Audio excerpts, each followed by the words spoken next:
Welcome to the podcast. Episode. Hey. Yeah. Hey, guys. Yeah, hey guys, we're back again. This is going to be episode 14. We're going to be getting our learner's permit here soon. Boy, are we. We're going to be getting probably our first car. It's probably going to be a hand-me-down, but that's fine. We're grateful. We're going to go help pop in the field. Yep, yeah, we're going to go help pop in the field. Mm-hmm. It's harvesting season. It is harvest. It is harvest. I'm glad you brought that up. Yeah. Anybody out? I actually saw a car last night, maybe one of our listeners, out on Centennial. Okay. Probably around 1 a.m. or so. I was coming back from Poncho's. Oh. Sorry. Hey, sue me, right? Only place that don't actually sue us, late, so. you know. Yeah. You remember? Can we talk about that? First and foremost, thank you, farmers. We appreciate you. Yeah, of course, yes. Cody, first and foremost. Cody came and the Came family. We appreciate you. Yeah. He's probably a little bit behind. I'll speak for him here. He's probably a little bit behind on listening because of farming harvest. Yeah, I haven't even heard from the guy. I haven't even seen the guy at golf or, excuse me. No excuses. Just had a little bit of pasta earlier. No excuses. A little gassy. But, yeah, he probably hasn't listened to a cast in a while. Probably not. Or maybe he's out there. He's out there listening. These combines these days probably have Bluetooth nowadays. Oh, so they if you definitely really wanted do. To, they definitely do. And he's got that fancy shit out there. Yeah. I mean, yeah. But let's go. Let's so we we're went cycle back here. Now we're gonna go Poncho. So 1 a.m. saw a guy Centennial veered off the road, smashed into a fence. Oh, was standing outside his car. Yeah, Giselle was like, huh? Was he upset? Was he Probably. just standing there with his hands on his head? Yeah, kind of. Yeah, just kind of assessing the damage. Classic. And Giselle said, should we call the cops? And I said, no. What are you fucking? Probably already did. Karen? Is your name K? I'm sorry. Do you How spell do you your spell that? name K-A-Ren? Mm-hmm. I didn't think so. So I said, no, let's mind our business. He's fine. I saw him standing out there. The car's not on fire. Mm-hmm. Yeah. Drove by it again tonight. Fence is definitely smashed.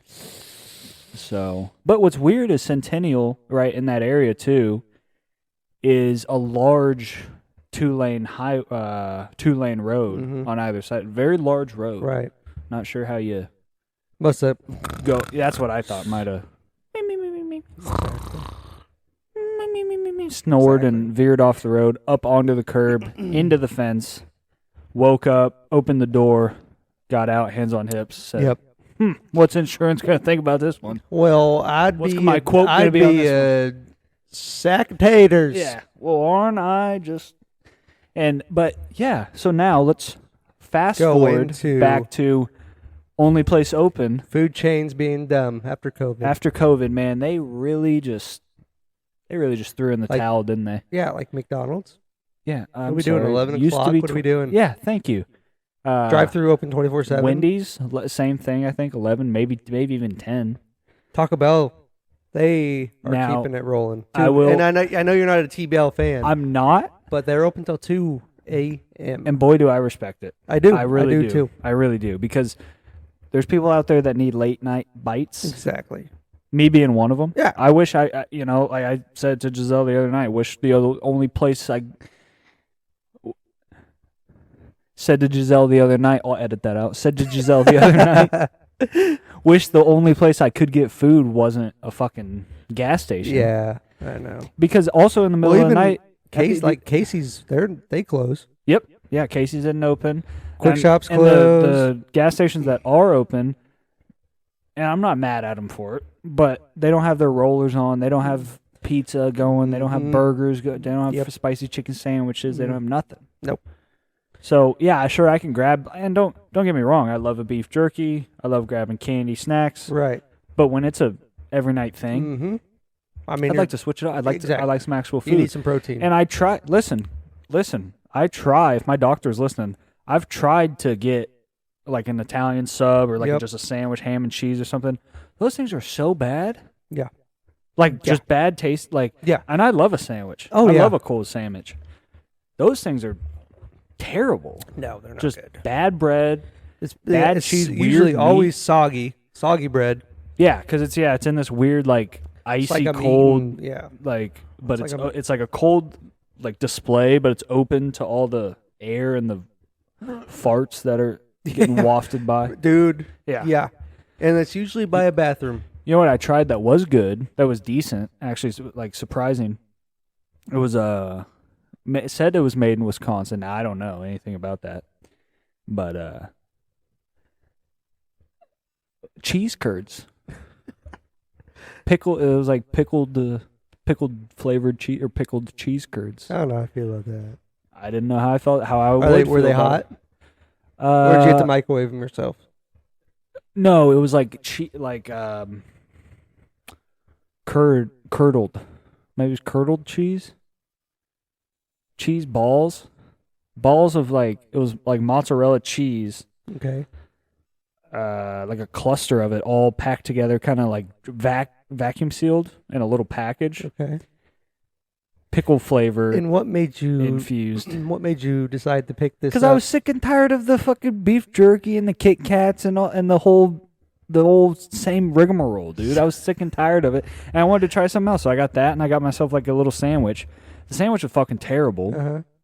And then I've also tried I'll say there's this one thing I get that is it's like a cheese stick, like a normal, just like a mozzarella type cheese stick, wrapped around with like a pepperoni looking thing, and it's either like pepperoni or salami. Uh-huh. Those are really good. Can't think of the like brand or anything, but and then I tried. No, hold on. Now I also tried. I'm pissed off, dude, because I tried another just like salami meat type thing with cheese. So bad, so bad. Yeah.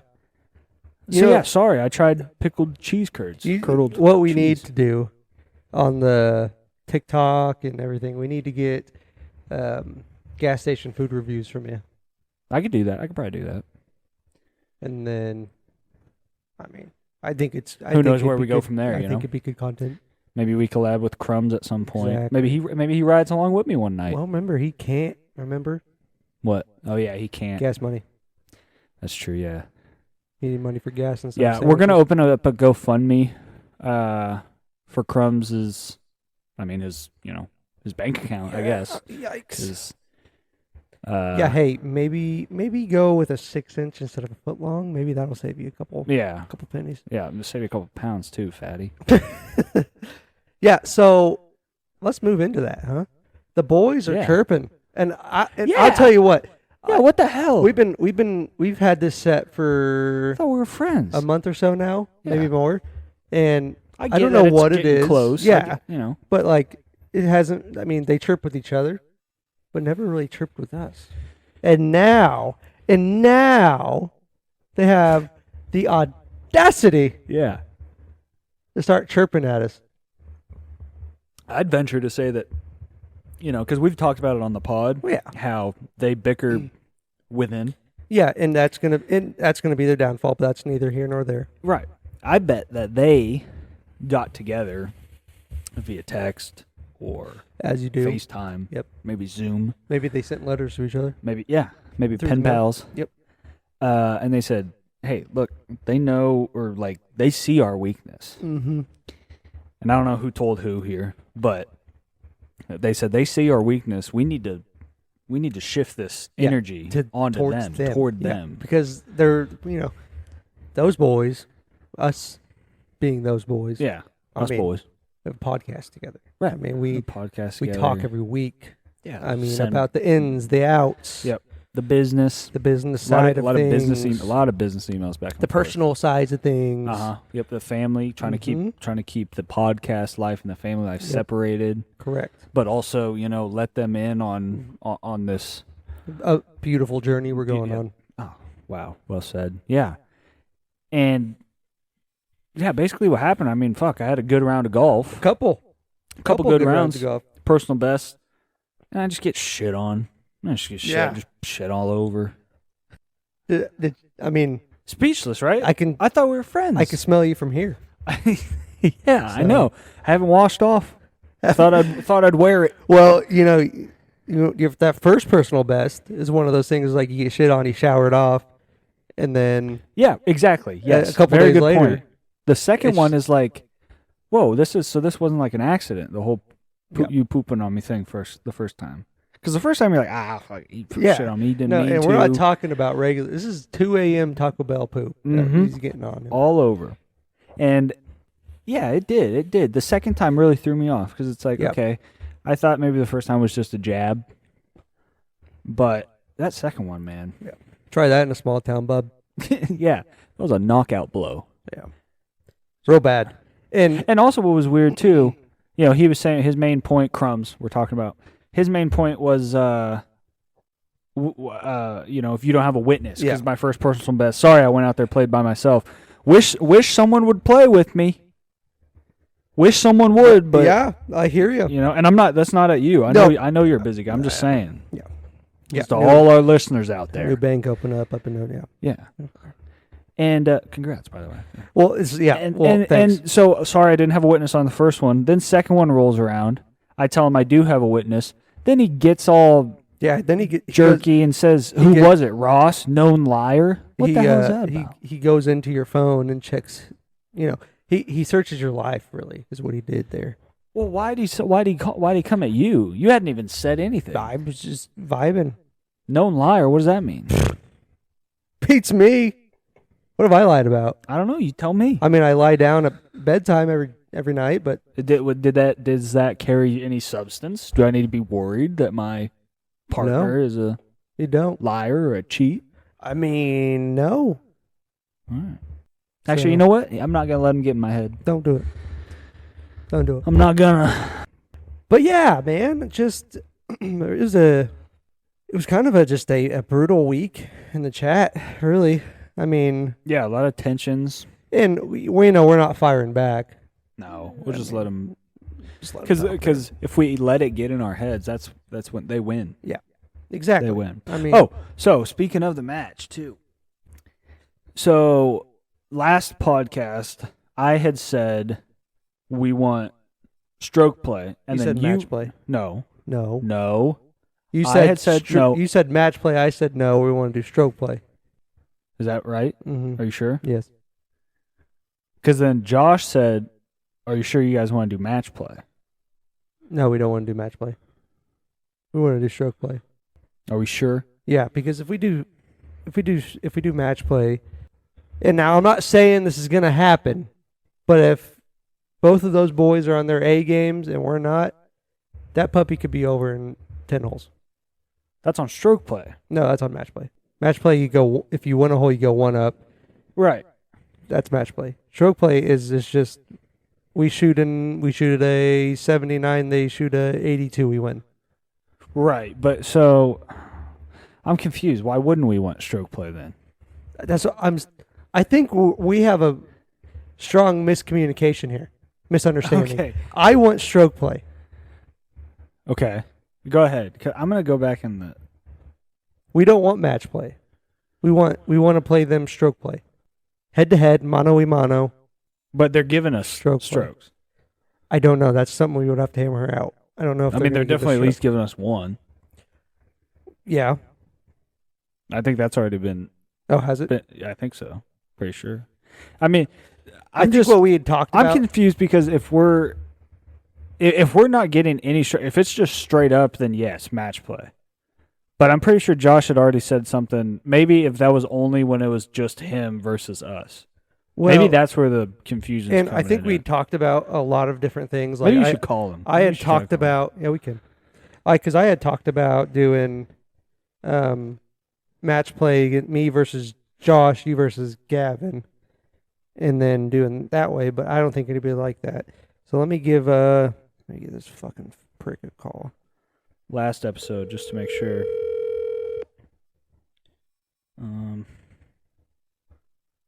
We talked about that. What's up, pussy?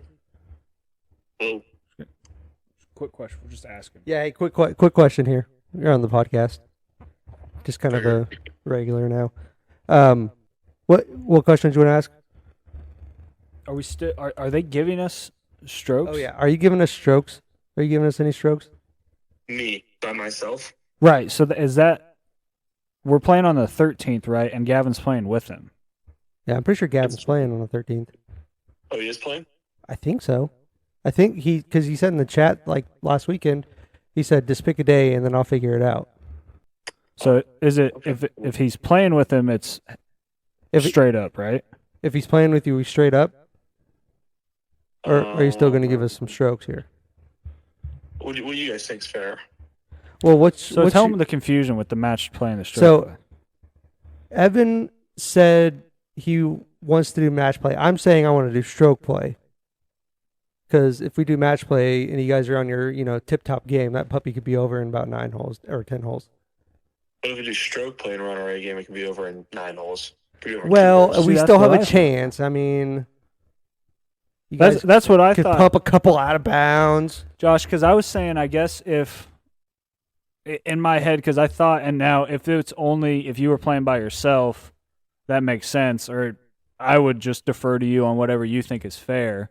If we're getting strokes, I think we do. Stroke play would make sense for us, right? But if it's straight up, then I guess match play would be more fair. I think we give you guys 2 shots aside. Okay. And we do match play because I think we can all make pars out there. Yeah. Right. Yeah. So if you make a birdie, you win the hole. Right. Right. So if you guys are getting 2 pops, that means you essentially get 2 free holes. Right. Okay. That makes sense, yeah. Yeah, we could do that. Let's do that. We can assess it at the range. If we show up at the range and it ain't going well, then You're not going to the range. You know that. yeah, you're right. I will not be at the range. But We can assess it in the McDonald's parking lot. yeah, I'll probably be on the car ride in, but same thing. But yeah, okay. Yeah, we can traffic's always really bad for me for some reason every time I'm going to the course on it. do what?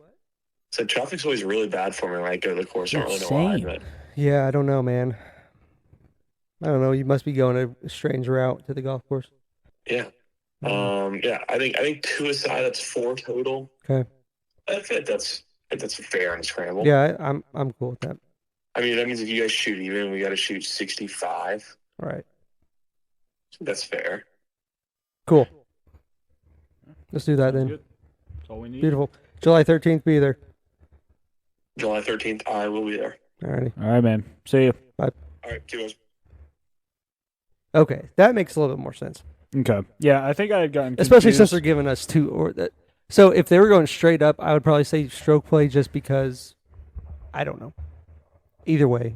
Yeah, I don't know. But I if guess they're giving us 2, at least we can win. If we're not playing our best and they are playing their best, which I'm not saying is going to happen. No, I know. But I'm thinking of worst case scenario. I guess what would be we can at least have a chance at winning 2 holes I guess I'm just or 4 holes. confused because I understand what the difference between the 2 is, but it's just I guess there's probably advantages and disadvantages to each match play and stroke play, and it's probably, like you said, just dependent on how everyone's playing. Right, yeah. Because like stroke play, if you're playing well, you could build a bigger lead quicker, right? Mm-hmm. But also, stroke play would allow for a quicker closing of the gap, Right. Like stroke play. So yes, you could potentially, let's say you go into it 2 down, you could close that gap in that hole. right, exactly. Whereas match play, if you're And is 2 that down, why you got 2 you holes. were thinking stroke play? Or Yeah. You were okay. I was thinking stroke play just for Just 'cause that there's reason. For that reason, Because More especially if we're not variation doing of- any mulligans, yeah. there's a couple holes out there that both of them could pump a couple out of bounds, and then, there's at least a stroke or 2 for us. Right. But so match play is maybe just the most even overall. yeah, I think so. Especially if they're giving us 4. And then even it a little bit more with the strokes Yeah. given. Okay.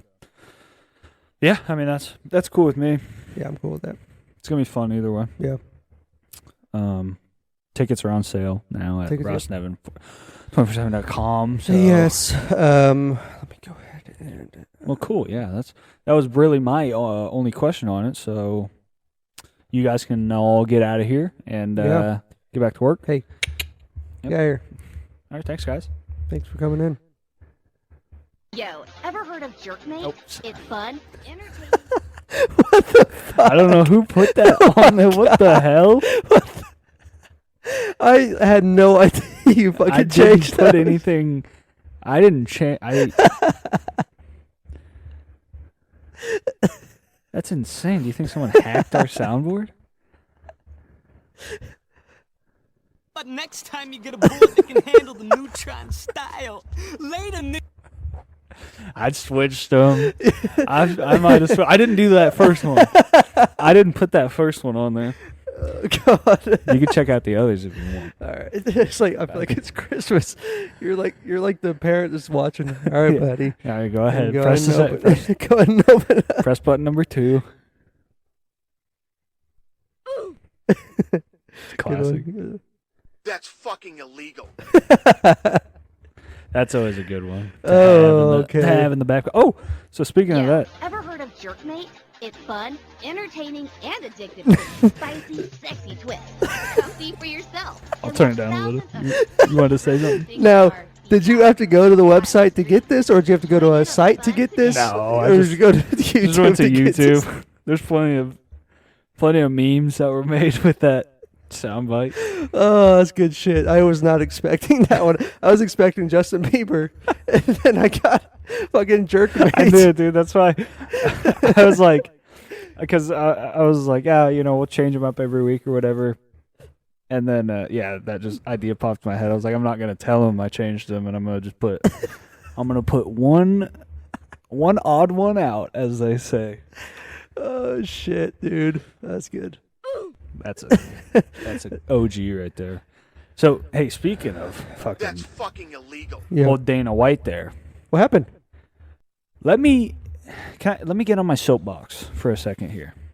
Now so for the viewers out there, Yeah, go ahead. I'm not a UFC guy. I know a little bit about it. Mhm. I know the ins and rules. the outs. I know the business side of it. Right. the Yeah. finances. Yes. I don't know the fighters as well. No. So if you hear me yammering on about random stuff that I don't know anything about, it's because I don't. Yeah. Carry I was gonna say too, as I'm going on this tirade, if you got any questions, which would probably be good, because I'm sure our audience isn't as deep in it as I am. So if you got questions, go ahead and ask, and I will explain, and it'll help. You want me to raise? Go ahead. Yeah. No, no. Just go ahead and just jump in. You want me to jump in? Just Okay. jump in. That'll be beautiful. So, where do I start? I did see, and I'm gonna stop you before you started. Oh, go for it. Beyonce had the best video of all time. No disrespect to you, but there's No. I did see old Patty hop in the ring last night. Yeah. Okay. That's a good place to start. I can jump in there. I like Patty. I like Patty a lot. I like Patty a lot too. I think, just quickly on that subject, he went in the ring with Ilya, who just knocked out Charles.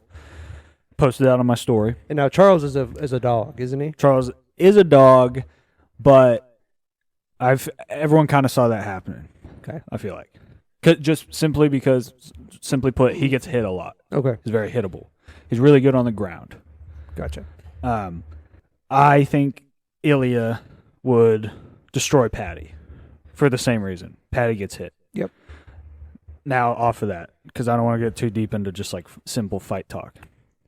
I saw a clip, because you're right. Patty did get in the ring. The octagon, sorry. No, we'll call it a ring, because that was fucking some WWE shit. Okay, yeah. He got in the ring. I see a clip of Dana saying, I can't remember what the reporter had asked him something about that scene there. And he goes, yeah, I don't know who the fuck let him in there. I was already in the back, blah, blah, blah, blah. Then maybe you should fucking be out there. Yeah, right.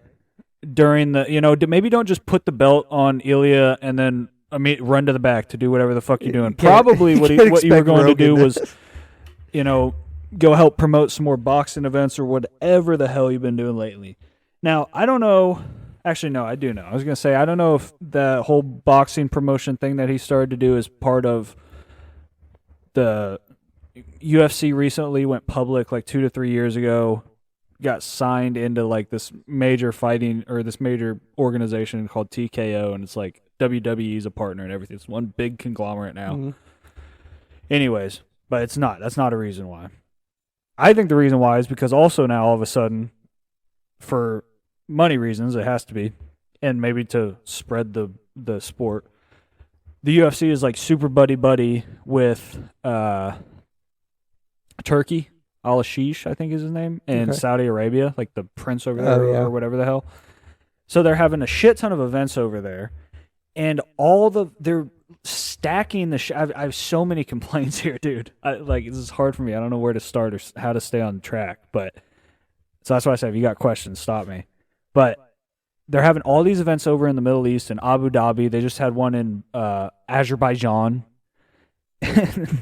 They're stacking the fragrance. They're stacking the fuck out of these cards with like great fights, which is fine. Like it sounds weird to complain about that, but then there's not that many of those, right? There's obviously still more like UFC fight nights that are just in Vegas at the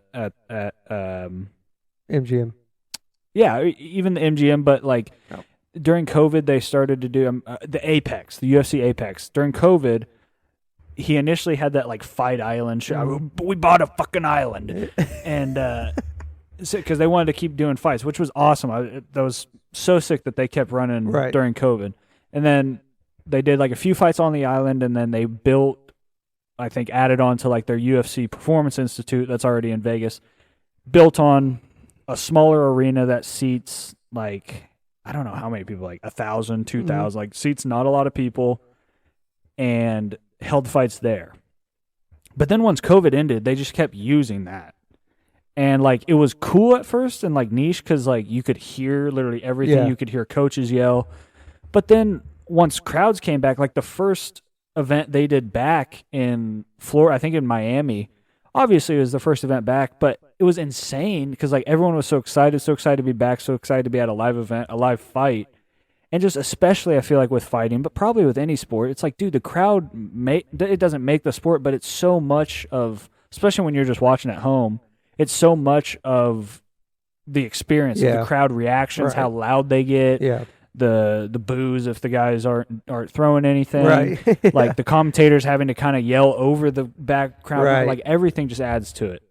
Like when there's major knockouts, the crowd gets so loud, and then you just barely hear John Anik, and he's screaming, and he's like, "Oh, so and so just knocked out," and you can barely hear it because of how much the crowd drowns it out. And COVID ended, and they're still just holding so many events, at least once a month, I would say, maybe more. In the UFC Apex, there's very, very, very small crowd. Like, obviously, no one's really able to go. UFC tickets are already super, super expensive. Mm-hmm. They load the whole front row with celebrities all the fucking time. Yeah. And it's just like, dude, UFC is it sounds corny to say, but UFC is kind of an everyman sport. Yeah. That's what got it so big. Right. It wasn't because all these celebrities liked it. They all jumped on the bandwagon that it was human cockfighting and that it was dangerous and this and that. And they're just so much like, I guess just the easiest way to put it is that they're just so sold out into just big corpo or just money at this point, to where like they truly don't give a fuck not only what fights fans want to see, they don't give a fuck what fights should happen. Right. Now, yes. Because like, back in high school, like there were only like maybe 2 or 3 fights we bought for pay-per-view, like my parents or my dad and I. And it feels like those ones were like huge. If we were buying, because one of them was the McGregor Habib fight. Oh, okay. And that one was massive. Yep. And now it feels like every weekend something's on or something big-ish is on. It doesn't feel like their massive fights are as big anymore. And I don't know. So I mean, the sport has definitely grown in general, so which is good. They hold fights every week. I think like, what is there, 52 weeks in a year? I think there's like 40 to 45 events, which is awesome. There's something every single week. And like, I don't want to sound too much of like complainer and like I want it this way, but it's like it's what they have done before, changed, and then or just have slowly like gone away from. So it's not that they can't do it. So what I had last said was they don't care about the fights that the fans want or the fights that should happen. Right. Which brings me to my next point / main point, being the whole Tom Aspinall, Jon Jones thing. Little tiny backstory, quick backstory here. I'm a massive Tom Aspinall fan. I caught like one of his very first fights in the UFC and was just like, and this is all you can say that I'm saying this now after the fact or whatever, but Now, is he the one that fought last night? no, Oh. he hasn't fought in a while, and I'll tell you why. I will explain why.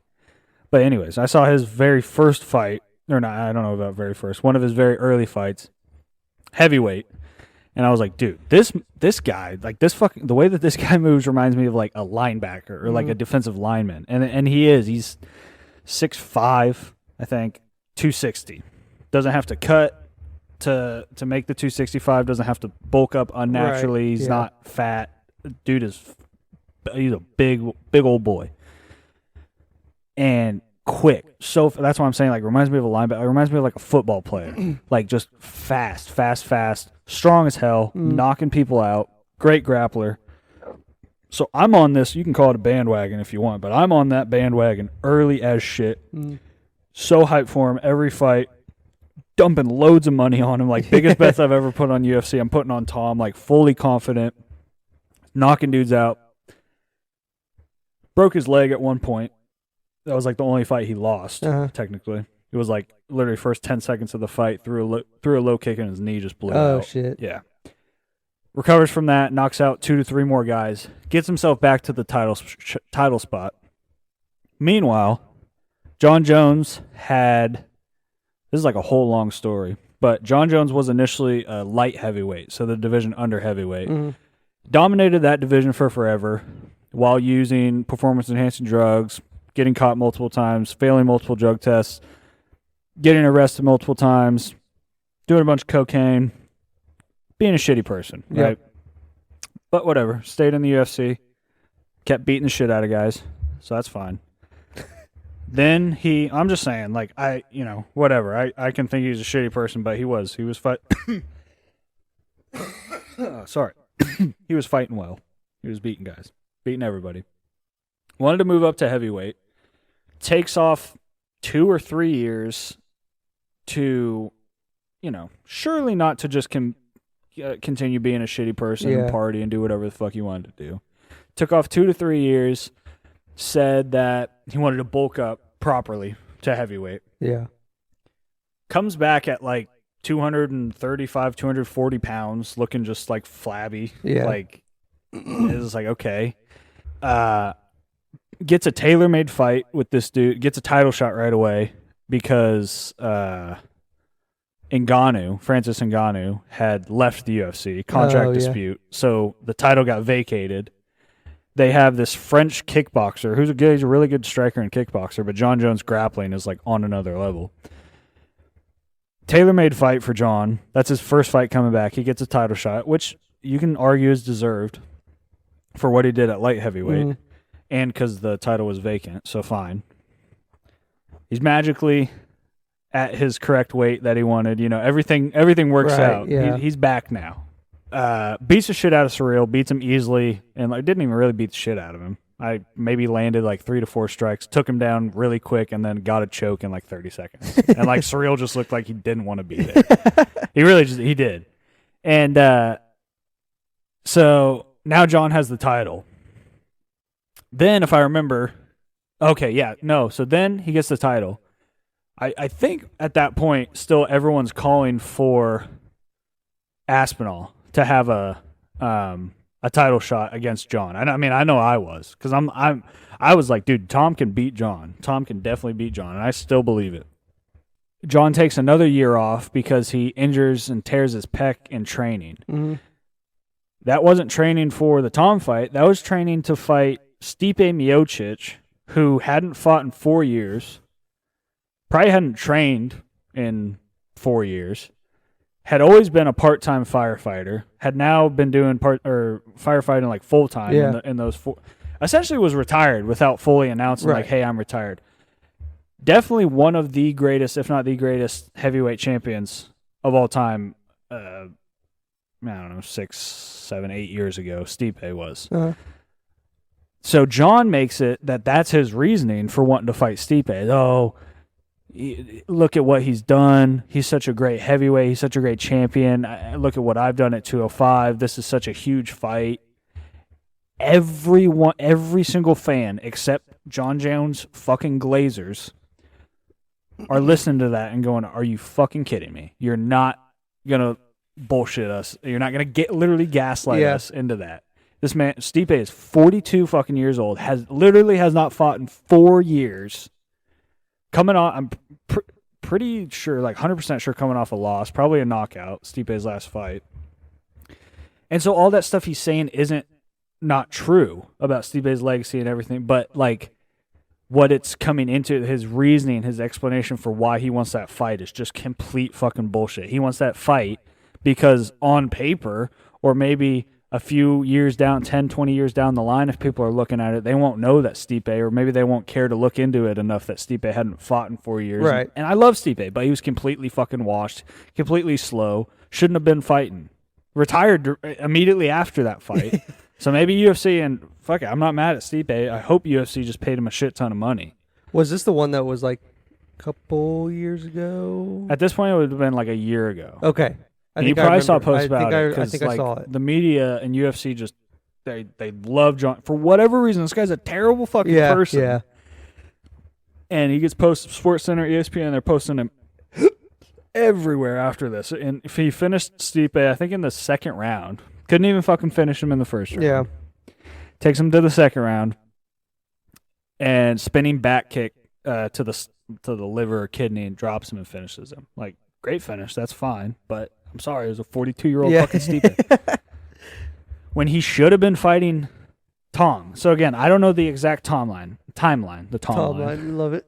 I don't know the exact timeline, but so I brought you almost up to date on what Jon did, right? Yeah. Beat Stipe, got hurt again, bullshitting this whole time, saying that he's fighting Stipe. UFC, again, for whatever reason, terrible person. He's fucked over plenty of events. He literally was the reason that they've had the only guy and the only time that they've ever had to cancel a full event was because of Jon Jones. Any other fighter, Dana's just kicking him out of the fucking UFC. And I get he's a great fighter. I get it. Failed multiple drug tests. Most failed drug tests in the UFC, actually, but I get it. Great fighter. Now, Tom, meanwhile, he won the interim belt when Jon was hurt. After Jon beat Surreal, Jon was injured with the pec, out for like a year, and they couldn't just not do anything, so they have an interim belt.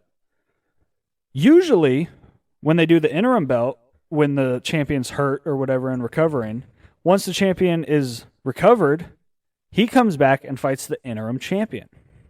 You know, right. Same thing as an interim head coach. It's a placeholder. Right. But he doesn't just hold it and then give it to the champ and then go back fucking 6 steps in line Right. and then just not do anything. He's the placeholder, and then he gets to fight the champion when the champion comes back. Apparently not in the UFC.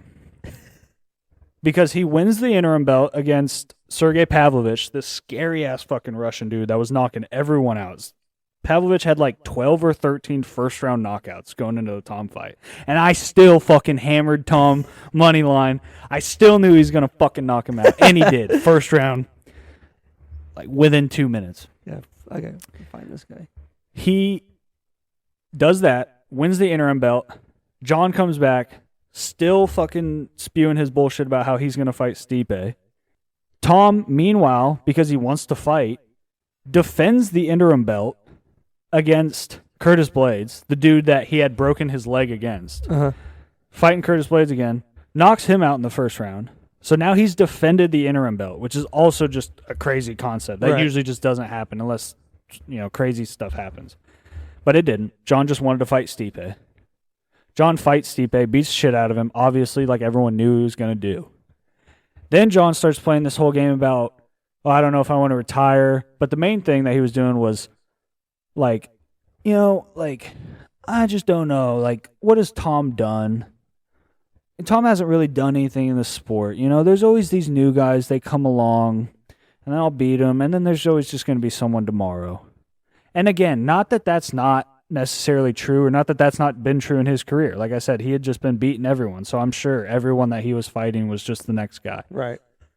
No one has had the hype that Tom has had. No one has had the performances that Tom has had. Tom's average fight time is like 1 minute and 30 seconds long. I'm not kidding you. He's knocking the fuck out of everybody. He has great grappling. He submitted this dude Volkov with like a straight arm bar, like beautiful takedown into it, all that.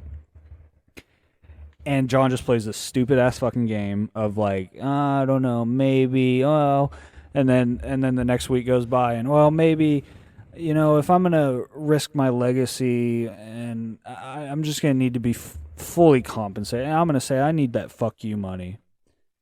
Months and months and months and months and months and months of this, almost a year.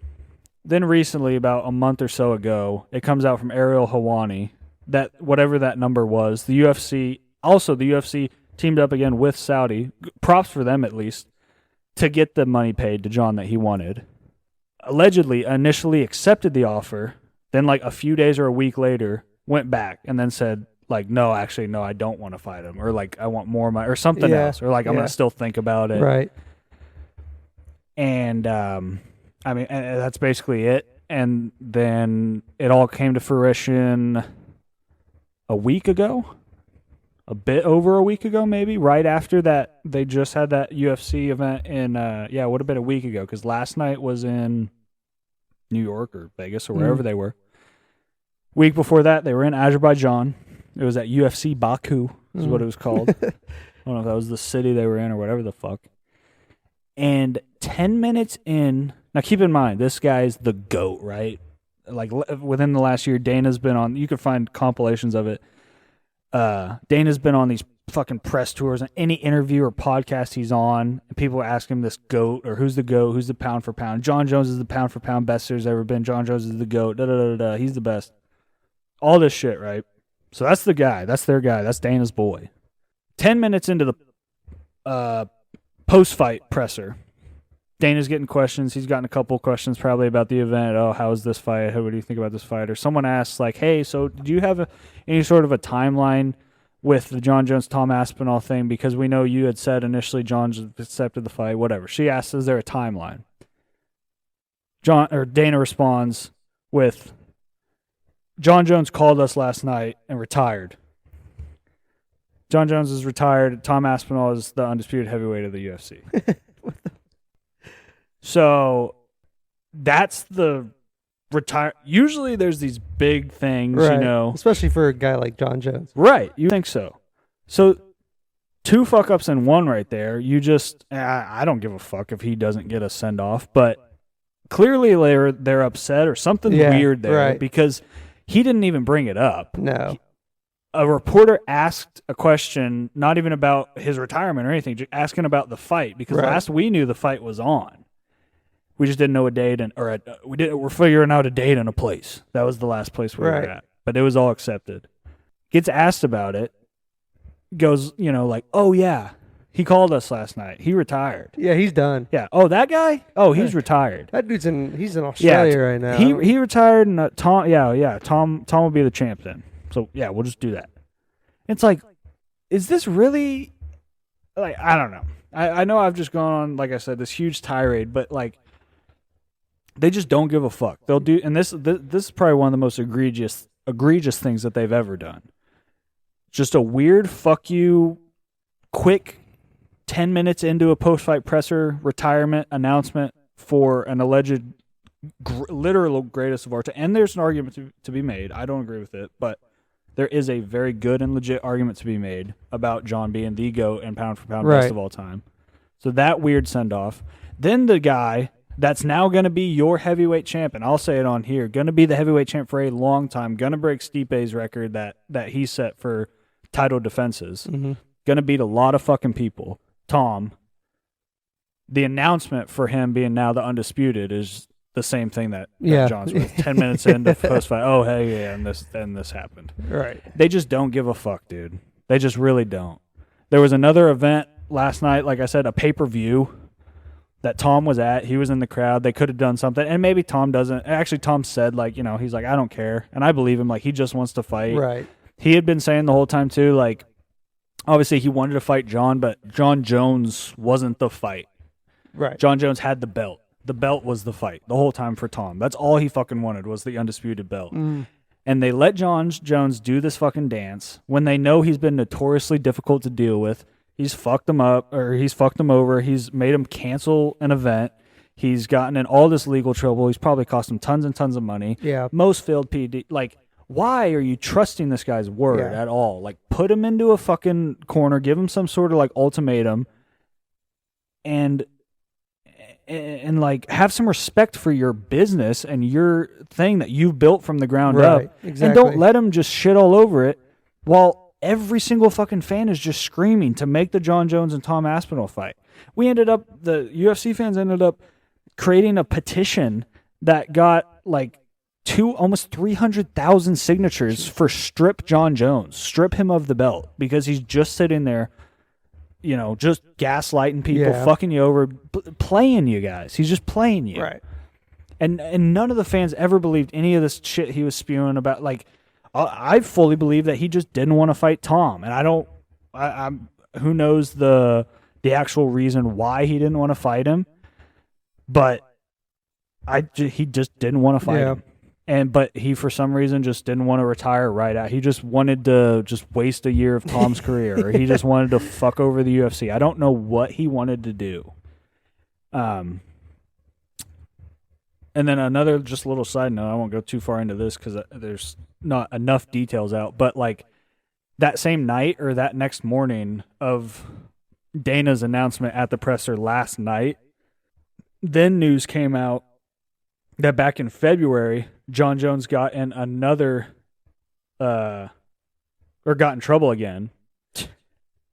There was a scene where a lady was like crashed into like a pole or something. She was like on mushrooms and drunk and didn't have pants on, and there was no one in the driver's seat. So like cops pulled up or whatever, and she's claiming that Jon Jones was driving it and then fled the scene, which he's done before. One of the things he got in trouble for a few years back was hitting a pregnant lady and then leaving the scene. Yeah, great guy. And so she calls him like on her phone and then gives the phone to the cops to talk to him. This dude's just as fucked up as she was probably. And you can find this. We won't play the clip because it's kind of long, but he's like mumbling, slurring and shit, ends up literally threatening the cops, saying that his brothers, who, by the way, one of his brothers is Chandler Jones, and the other one is, who's the other fucking guy? Chris, right? Chris Jones, I think. The NFL players. Oh, Chris Jones plays for the Chiefs. Yeah, I think that's his brother. And Chandler Jones is the one that plays for the Raiders. Is Chandler Jones Chris Jones' brother? Chandler Jones, the Raiders player? The one that went crazy last season? Oh, maybe. Let me check. Regardless, Chandler Jones is definitely one, and there's a third, which might be Chris. But he was sitting there saying to the cops, like, my brother would fucking kill people for less. My brother, they'll kill you. We'll Arthur kill Jones. you over this. Arthur and Chandler. Arthur. And, sorry, Chris. Yeah, come on. And, you know, and who knows if he's talking about his brother's brothers or, like, his brothers. Yeah. But just saying crazy shit, dude, to the cop. And then there was like an Instagram live around that same time in February. People were looking back on that Jon went live for like 5 minutes, like middle of the night. It was just like, it was a weird, like he was like making weird noises and just like mumbling and slurring. There's been tweets that Jon Jones has just been sending off at like 2, 3 a.m., just strings of tweets, and then he'll delete them that just don't make any sense. One of them was a tweet that essentially admitted that it was him on the phone, because they asked the cop, first thing he asked, like, is this Jon Jones? And he like never answered, never said anything. So there's some like plausible deniability there. Right. But then he came out with a tweet that like referenced the phone call, referenced him, that it was him on the phone, and like, so I don't know what's going to happen with that, but that's the guy that they just let do whatever he wanted for a year, walk all over him, and put Tom's career on hold when it should have just fucking been Tom Aspinall versus Jon Jones. Jon Jones should team up with the owner of CTE, Mr. Antonio Brown. Yeah. Might as well. Fuck Yeah. it. Sounds At like least sounds Antonio like Brown he's got has, some problems has too. I mean, yeah, Jon Jones is a fighter, but he's pretty much beat everyone. Hasn't gotten ever beat up too bad to where it's been like, oh, like BJ Penn, for instance. I don't know if you've seen anything about him. He's like a real older UFC fighter. He's all retired and stuff now, but had a pretty long career.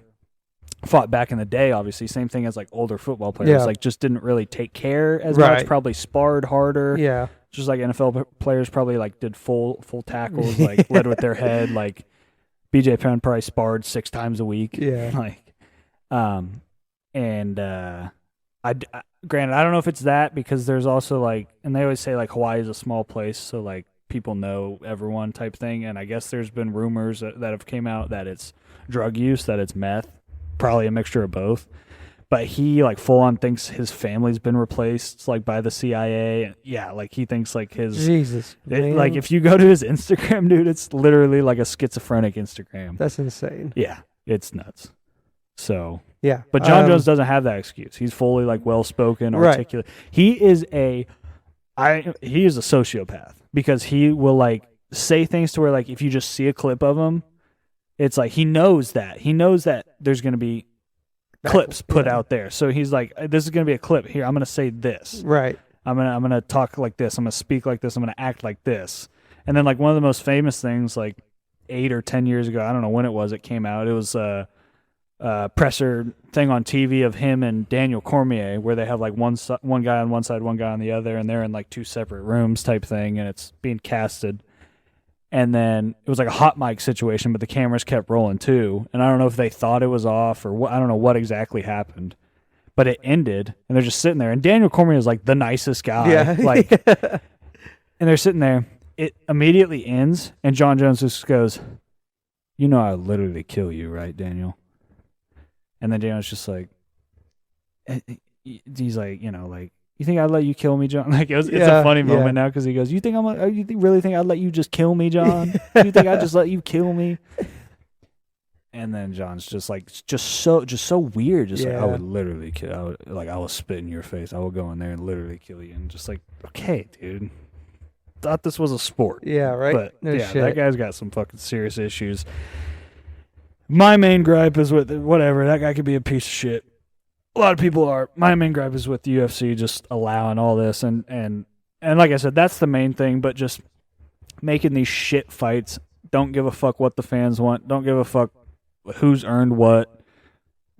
It's so obvious people that they want to be pushed get put in good spots. Right. Just becoming a joke. Just becoming such a gross sport. So political, of like who's getting fights, why they're getting fights. Right. Just a mess. Now, who's your greatest of all time UFC fighter? I would probably say GSP, George St. Pierre. Okay. Yeah. I can't say anyone that has failed a drug test.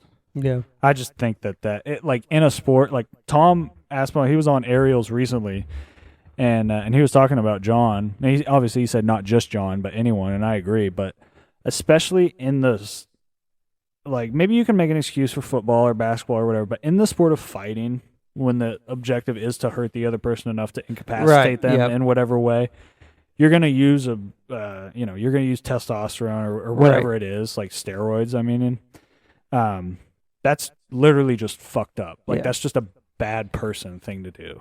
It's not that it's going to make me faster or like, I'm going to be able to tackle better or make more tackles. It's like bringing a gun to a fist fight. I'm surprised you haven't, and I know you haven't watched that interview. Tom literally said it's like bringing a gun to a knife fight or a knife to a fist fight. Oh. Literally exact same thing he said, and yeah, you nailed it.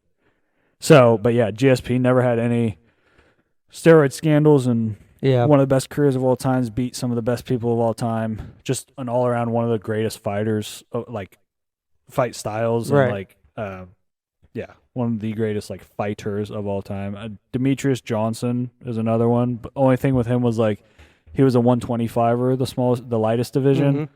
So that immediately kind of makes people a little like, oh well, he's small. Like not that it matters too much, but you immediately just get retards saying like fat retards saying like I could beat him when clearly they couldn't. Yeah, hey buddy, you're like 6'7". Yeah, working at Best Buy. For me, and the main argument, I think one of the main arguments against it is like strength of schedule isn't crazy good, but like Khabib, I think. Yeah. And another one is like he could have kept fighting, but he retired early. Yeah, His I dad always died. wanted. Yeah, And then he promised his mom that he would stop fighting. And his dad died. He had one more fight, and he had promised his mom that he was going to stop fighting. Yeah. And he did. And I know the UFC was throwing tons of money at him Oh, I bet. because they wanted that McGregor Khabib rematch. 2. They Yeah. wanted tons of stuff. Now he's chilling with Hezbollah. So yeah. But and then you also got Khabib's little like predecessor, his cousin Islam Makhachev. does he do the whole fucking? I don't know if whatever? he wears one of the. I can't think of what that thing is. Looks like a giant afro. I think he does. I think because I know that's I've the seen Dagestani somebody. Thing.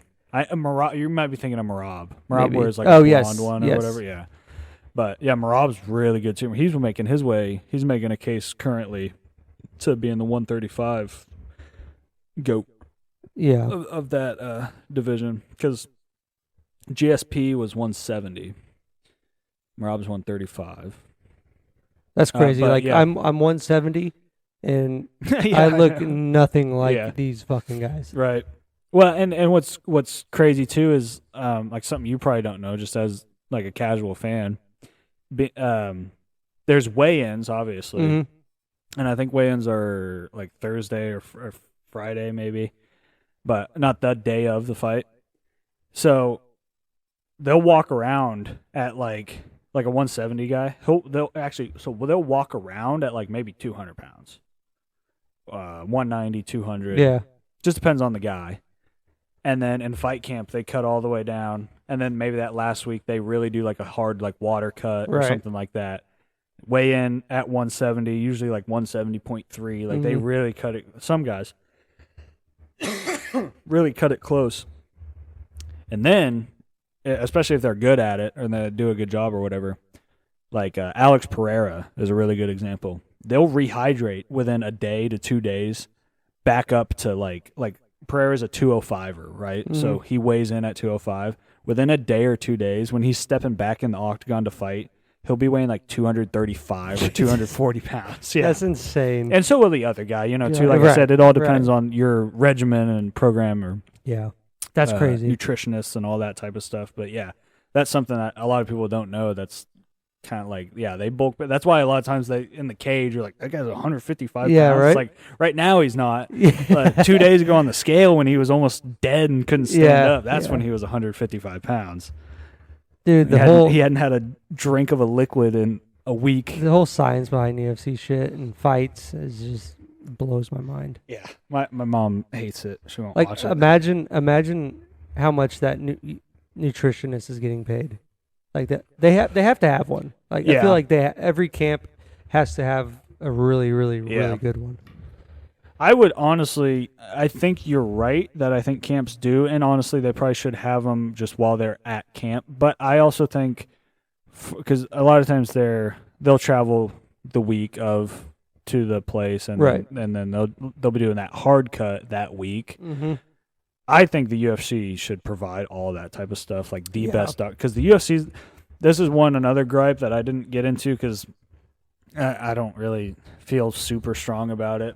But obviously, compared to other sports, they don't really make shit compared Yeah. to other athletes. Right. Even like top of the top, like what was Mahomes' contract? $500 million, Yeah. or something. Like Yeah. Connor's not seeing a fucking No. $500 million No. contract from I anybody. feel he had to go to Yeah. boxing To get to make $100 million. yeah. So obviously wouldn't the mind guys at seeing the that bottom fight again. are making, and I would love to see him make more. But yeah, that's one thing. And like you said, they probably do have a nutritionist. They probably do have a this and that. They have at least one coach. A lot of times, several coaches. There's travel. There's all this stuff. Mm-hmm. So, the UFC model is like show money and then win money. So like $50K to show, $50K to win, or like an extra $50K if you win. Right. But then, so like, let's say you lose, you still got to pay your coach for the training camp. Right. You still got to pay that and that and that. So Yeah. that's one thing that people gripe Yeah, about. that's but- insane. I wouldn't mind seeing McGregor Floyd again. Yeah. At this point, too. Fuck it. Yeah, right. Send McGregor in like he is right now. Is McGregor ever? I've heard rumors. No, he's never coming back. Never gonna fight again. I mean, in the UFC, never gonna fight again. I'll say that. He might fight in Jake Paul's promotion. Yeah. He might fight in Bare Knuckle FC, which is kind of a fun promotion. It's just tough to watch because it's so bloody immediately. Right. They just cut each other open immediately with their knuckles. But no, he's never gonna fight in the UFC. I held out hope until I'm very confident now, but I haven't been saying this for like a super long time. Like if you asked me that this time last year, I would say like, man, maybe. Yeah. I'm trying to think I think the big thing that swayed me was, I mean, I don't know, a year ago he was still pretty bad. Like when he was starting to just obviously clearly get super drunk and do tons of coke. Right, yeah. I was kind of like, I think he's done. Because he's very rich still, too. Right. He is just from stuff outside the UFC, selling his whiskey, all that type of stuff. And the Floyd fight probably helped a little bit there, too. Yeah, yeah. But I think he sold Proper 12 for like $1 billion. Really? I think so. Jeez. I could be wrong, but he sold it for. I'm not a huge fan of it. Yeah. TBH. That's what I've heard. But I mean, I think at the time he sold it, he was still like the guy. Kind Yeah. of. But and I think he probably made. I'm assuming he did that on purpose. You know, he sold it while he was big. Yeah, probably. So I mean, big ups to him. But yeah, no, he's cooked now for sure. Like I say, he might end up losing all this money, and so he has to fight in some weird promotion somewhere. But I don't know. I can't see. I like fun fighters, and I think he was one of the funnest to watch, just because his everything of his personality. Yeah, really. yeah, and at the start too, with his rise and all that stuff. Yeah. Like I think there's a really good documentary. I think it's just Notorious. Oh, What okay. it's called on Netflix. It's like really, really good, and you get to see him like before he just completely lost his mind. Right. I'm in my bed, oh yeah. That video of Connor, he did like a stream. He did like a 24-hour, or not 24-hour, but he did like a gambling stream where he was doing like online like blackjack gambling. Is that video you send? Yeah, The one he's laughing. yeah, and he's like, stand your base, yeah, stand your base. The space is your space. Let's see if I can find it. Yeah, and then because it's funny too, and it's relevant because the guy last night, the dude that one that we were talking about earlier, Ilya Topuria. Someone, like I said, it was a live stream, so someone donated and said, how do you think you would do against Ilya Topuria, was the question. And Connor's sitting there, his music playing, and how do you think you would do against Ilya Top Total? I grab him by the scruff of his neck and smack him. Pop, pop, pop, pop, pop. I'm in my bed, oh yeah. Oh, God. And I love it because honestly, I quickly hated Connor when he got into, and it was while he was still in the UFC, and it was right when he developed that Proper 12. I think right after the Floyd fight, he really embraced the like, I'm a rich motherfucker, and fuck you guys, which I thought was okay until it started being combined with the just being completely drunk and like flying in from Ireland and throwing the dolly inside the bus, like just literally like losing your fucking shit a little bit, like kind of jumping the shark, like okay guy, we get it. Yeah. That's when I started to just really not care for him at all. Yeah. Now I love him, dude. I love every time I see him. He's so funny. I love it. Yeah. Yeah, he was just sitting there shadow boxing, just giggling. Still one of my favorite ones is the when he's like calling out all of his like moves or whatever. Oh yeah, jab, hook, uppercut, roll. The same thing. He's just in his kitchen, just shadow boxing, like on a live stream, on like an Instagram live or something. Dude, I know I got a video of it somewhere. Stand your base. Stand your base. The space is your space, yeah? Go ahead, carry on. Go ahead, carry on. Oh, fuck. Okay, so I think I had one more thing. I've been wanting to bring this up. Yeah, let's hear it. Hopefully people are still sticking around. Yeah. Well, we can end on this. So You know, there's good and bad announcers for sports. Right. One that is like notoriously like everyone's favorite is like Spanish or Mexican announcers because they're so excited all the time. Dude, it's like long. They just yell. 2 or 3 years ago, it was when KU was starting to get good at football again. I think it was 2 years ago. We went on a streak on Twitter where every single week there was a touchdown and Kansas football post the Spanish.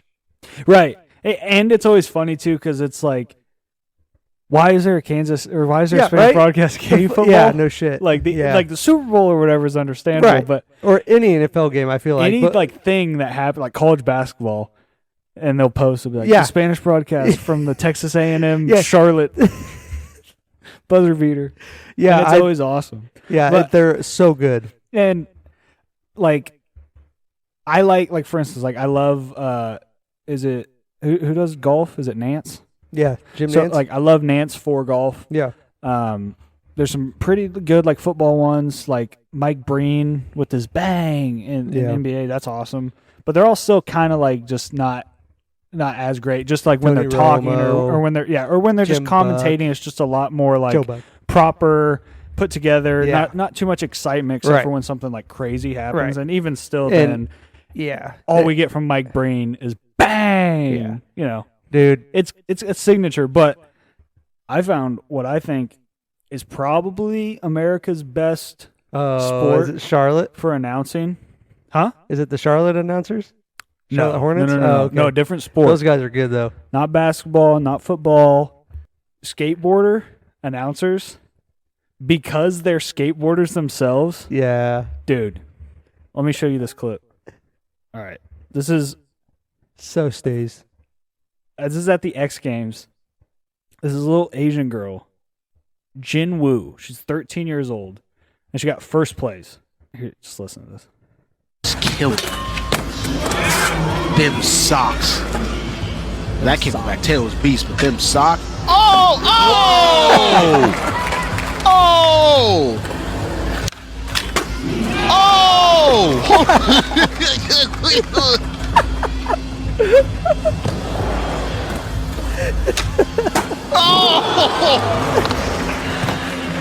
All in them song. Imagine if anybody loses and that's the fit that takes it home. We're in long blue socks. What does Jin Woo do here? I told you. Remember when we was at lunch? And I was telling you? I told you. I have no words. I told you. He just kicked the double up and spit out. Remember when we was at lunch? Oh, that's so good, dude. I should have looked up the announcer's name. That laugh killed me. Yes, that's probably the best part. just giggling. That takes me back to the Real Bros of Simi Valley when Bryce is in the skate contest, and I think those guys have a podcast. I can't think of the podcast name. Yeah, I can't think of that dude's name. But those guys are so fucking funny, dude. Oh my god. Yeah, that probably takes the cake. That's definitely the best American announcer bit I've ever heard. Yeah, that was good. Commentating on them socks is killer. I was telling you at lunch. Yeah. Imagine you get beat, and that's the fit she's wearing. long blue neon socks. Yeah. God. And then it was so good at the end. Remember when I was telling you at lunch? You got anything else? Shit, no. Guess there's only one thing to do. Of course. Take them out. Hey, thanks for listening. Same way we brought them in. Send this out. Peace out.